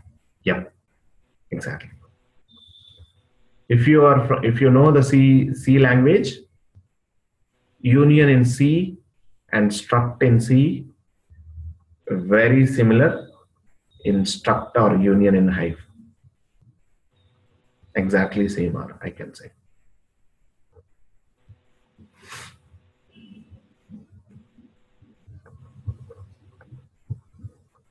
Okay. So even with union data types, I was able to access them. For binaries, I should have given the binary values. If I give string values, those being displayed as binaries, some bind. Okay. So we don't use this binary data type much, or I can say I never used in real time.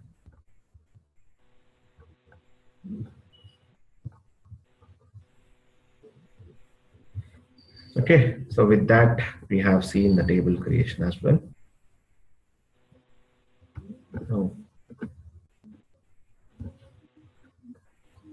So for tomorrow, I want everyone to create a database and create some tables and play with this complex data types data, create a table for that, load the data, and I want everyone to be ready with the select queries also for that. Okay, simple create table statements, create table name, column name, method. And with delimiters also if you want to provide. So by default, fields terminated by delimiter is \001, which is Control A. Other than that, if you want to use comma, tab, or any other stuff, you need to specify this. Row format delimited, fields terminated by comma. \. And if your data is present in your local file system, in your Linux, then I used load data local in path, this local keyword, when my file is present in LFS. If my file is already present in HDFS, then I should not use this local keyword. Then command would become load data in path, skipping this local keyword, and provide the HDFS path here, and the right side portion of it remains unchanged. And into table will append to the existing table. Into table events, this is like appending. If you already have 10,000 records, and if you want to add 1,000 more records from another file, those 1,000 records are already present in another file, and if you want to append those 1,000 into the existing 10,000, you can use into table. Instead of that, you want to remove all the 10,000 and keep only the latest 1,000, then you can overwrite into.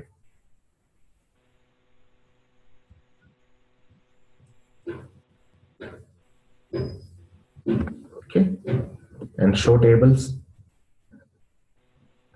Oh, the sample data I already pasted it for you here. And some of the select queries, select star from table. And if you want to drop a table, drop table name. Altering a table, add column, new column name, and its data type. Add columns and rename table. So even this we might see how frequently being used. Rename. So to play with your temporary tables and copy them to your original tables, alter table, table name, rename to table. Where classes, similar to your SQL skills, and group by statements, group by department ID.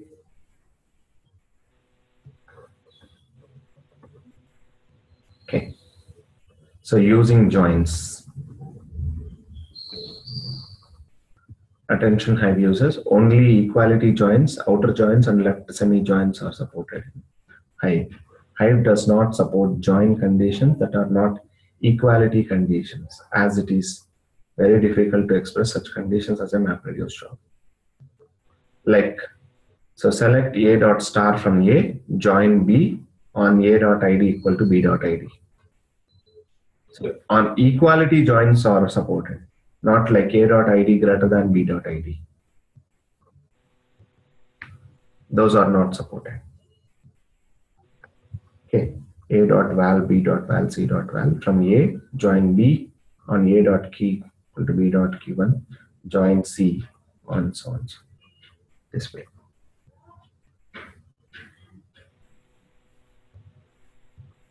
More than 2 tables can also be joined. This table types we'll discuss tomorrow.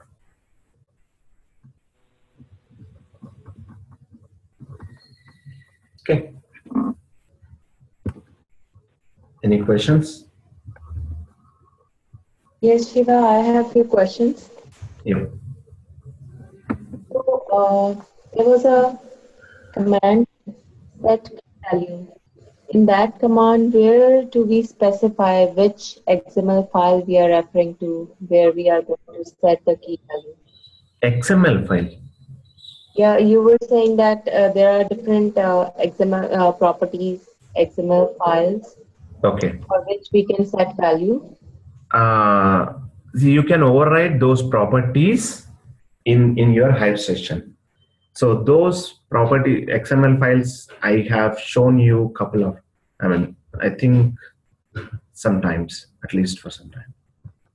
Yeah, but when we set the key value, how do we specify in the command which XML file property? XML file, you don't need to specify in which XML it is there. It should, if it is part of any of these properties files, you can use this. Let's say if you want to override this, Hadoop proxy user.uzi.groups equal to some value. Set this property name and equal to value. That's it. Oh, so that means every XML file has unique property values. Unique So, property, of course. It's a unique. okay. Okay. So if you want to override any of these properties, let's say if you have short circuit enabled here, client read short circuit equal to true, which is one of the optimization property. It improves the performance. Okay. If you want to disable it for some reason, you can specify set if dfs.client.read.short circuit equal to false in Hive. Okay. And one more thing, Shiva. This UDFs that you were explaining earlier, is it to overcome the limitation of pigs and Hive by writing some portion in MapReduce? It's not a portion of map. It's not about MapReduce overcoming the limitations. It is about providing extended features. Like if you have, I was telling you that auto increment feature is not there in Hive. So that increment feature, if you need, we can specify that through the UDF, Hive UDF.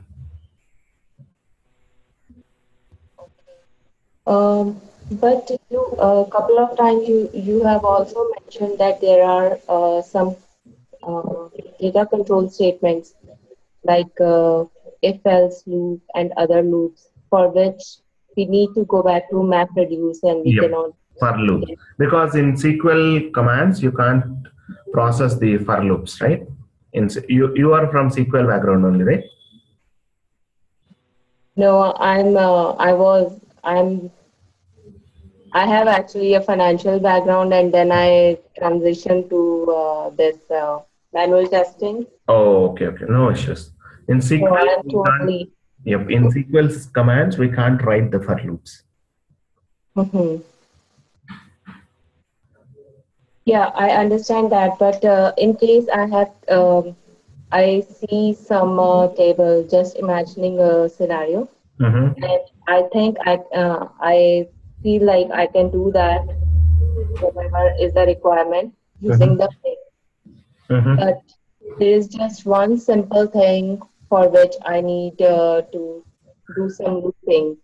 So do I really need to do everything in MapReduce, or I can do portion big and little bit I can write in MapReduce? You can leverage your Hive or Pig skills as much as you can, and only for the remaining stuff you can go for the MapReduce. And how do we do that? Through UDF?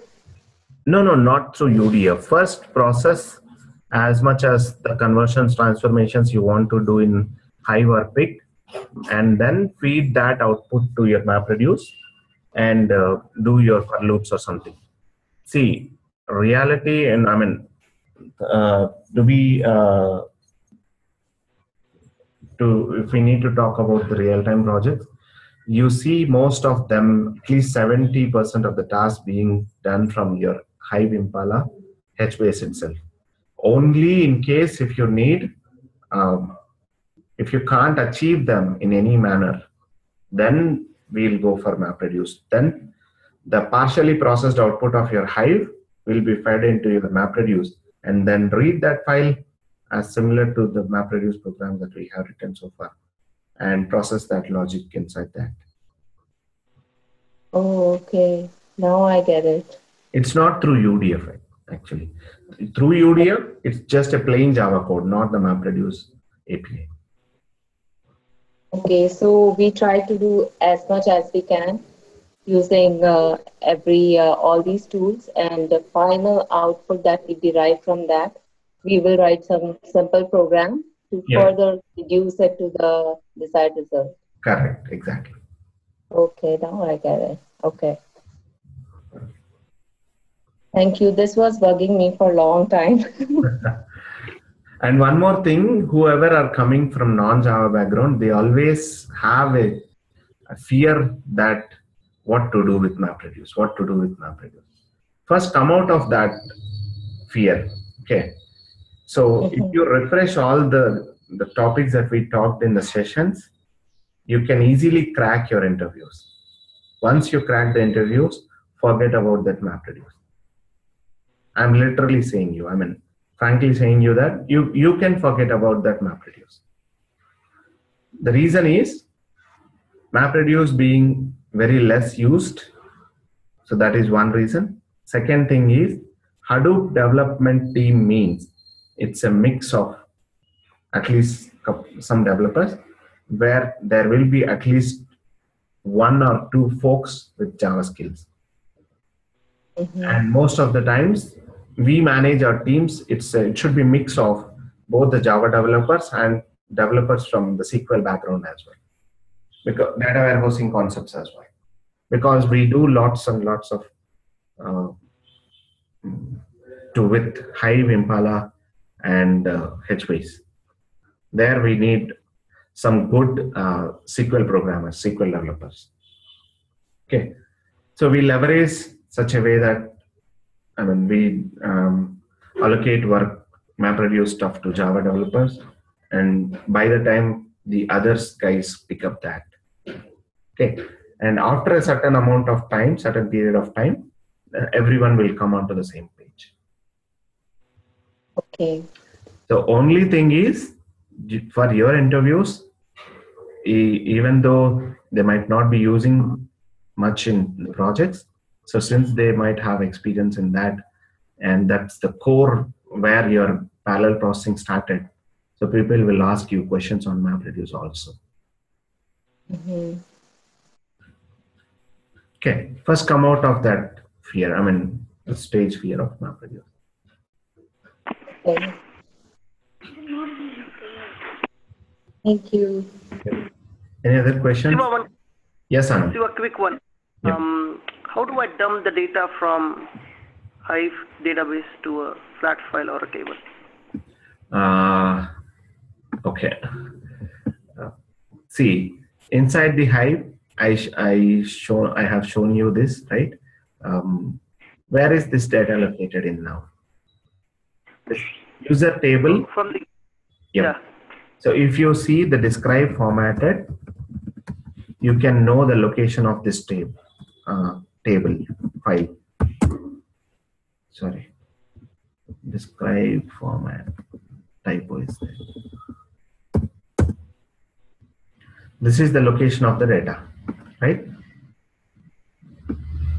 Yep. So this is my HDFS file, right? Correct. How do I get my HDFS data back to a local file system? Oh, it will be like a readable. It will be like a text file, right? Is it? Yep. The file as it is, you will get it into local. So you want the result of a query to into, okay, in this readable format. Right. Okay. Then select. We have a command. Insert into directory.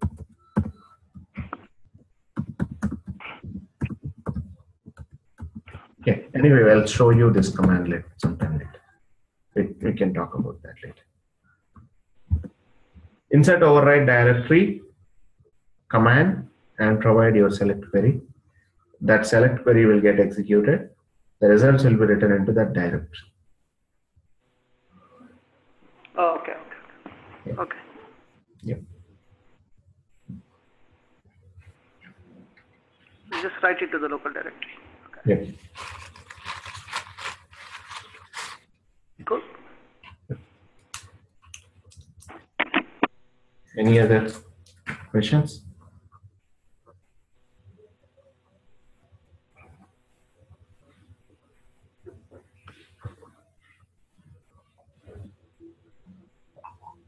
Okay.